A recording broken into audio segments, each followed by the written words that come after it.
Haya mpenzi msikilizaji wa Teacher Cholo Master, leo tunaenda kusoma misamiati muhimu wa Kiingereza kuhusiana na parts of the body. Parts of the body, sehemu za mwili wetu kwa Kiswahili. Tunaanza. Head, kichwa. Forehead, paji la uso. Eye, jicho. Ear, sikio. Cheek, shavu. Eyebrow,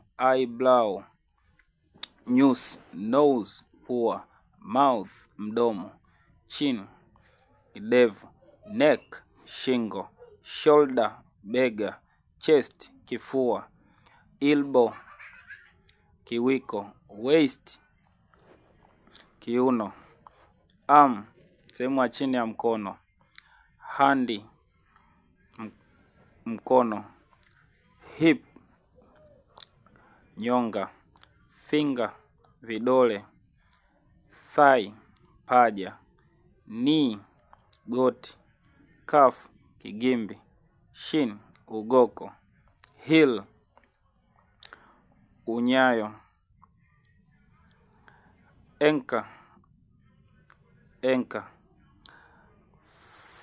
Foot, sehemu ya chini ya mguu.